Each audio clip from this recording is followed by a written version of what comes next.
Charles Hines' reasons for closing the case. Also, he blamed this, what was he called,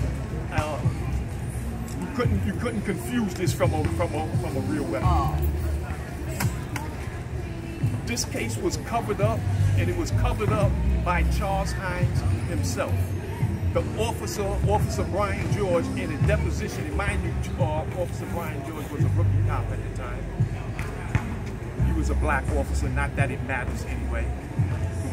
But the reality is that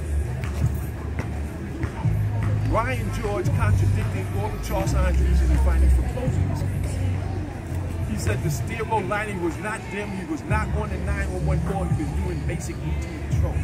And he said that when he came upon Nicholas Jr., that when he pushed open the stairwell door, there was no one there. He said then Nicholas suddenly jumped before him from the stairs. When questioning, my lawyer said, well, what did you do when you seen him? He said he didn't do anything. He said he jumped, but then Nicholas jumped back up the steps, then jumped back down from the steps. Then he said, my son pointed his plastic gun at him and started clicking. Mind you, this is a pop gun. It doesn't click at all. In an investigation, they said that, so-called investigation, I don't believe they do any investigations in police killed.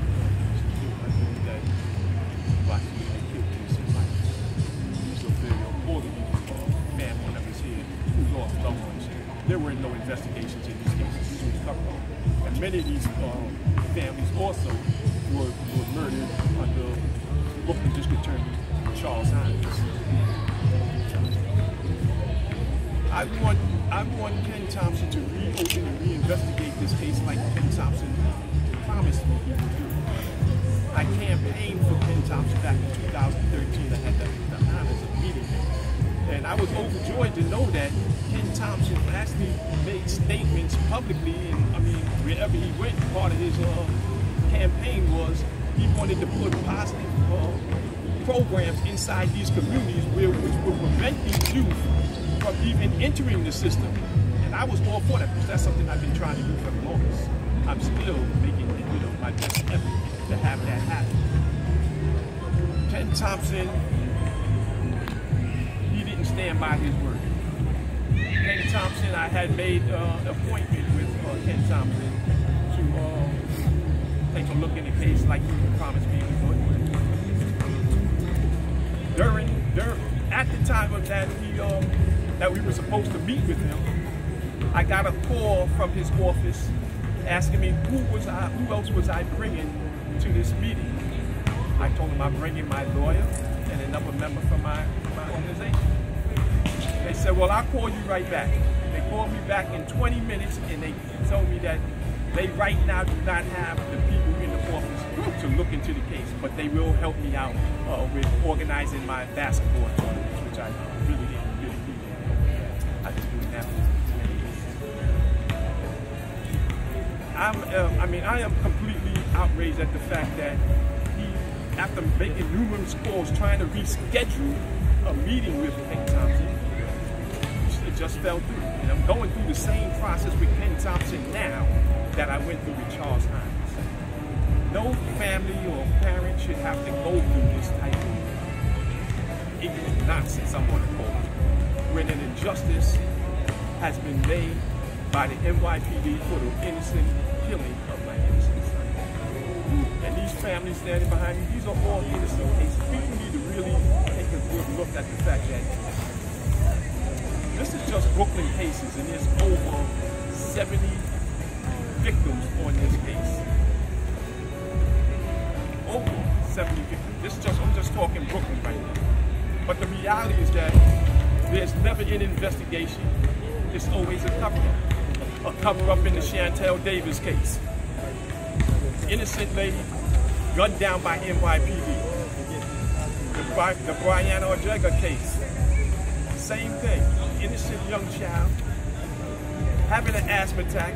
The police refused to help that young child. Refused to help. One young parent out here, Juanita Young, I am honored.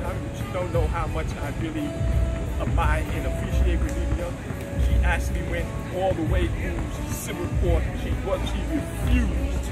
She refused to take any sort of settlement. She wanted that officer to stand trial, and she wanted that officer to show and prove why he murdered her son. Yes, she does need to be applauded. She refused to take any type of settlement. And I myself, in my case, I refused also. I mean, what happened in my son's case as to why I took the settlement, my case was in federal court. And I had the stories of these innocent lives being stolen in the legal help that we get is just amazing. It's just sad, really.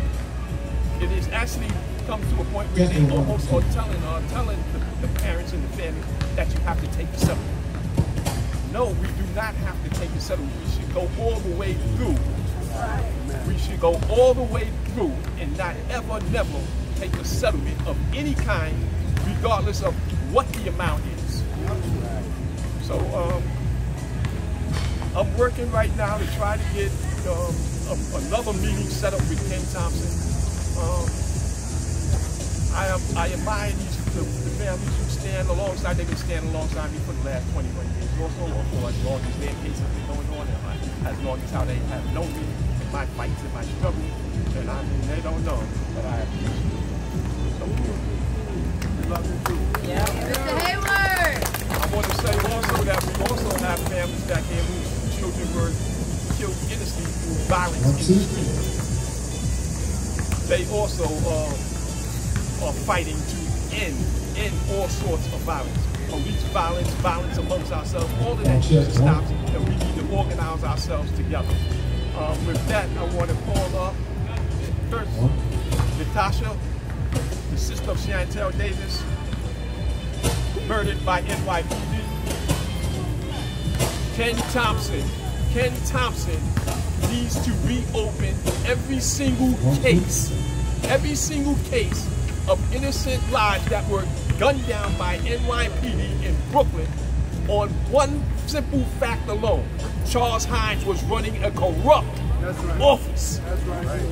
Charles Hines was running a corrupt office, and it's already been proven. Charles Hines must be brought to trial. Charles Hines is a very corrupt man, and the things that he have done and the pain that he has caused these families, it's just, it's just outrageous. It really is. Charles Hines must be brought to trial.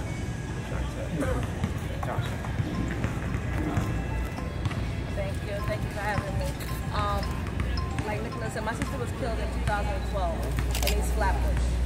And I'm not here today for my sister, I'm here to support Nicholas. He's been fighting for so long, and I'm here in solidarity, but that's where I get my strength from.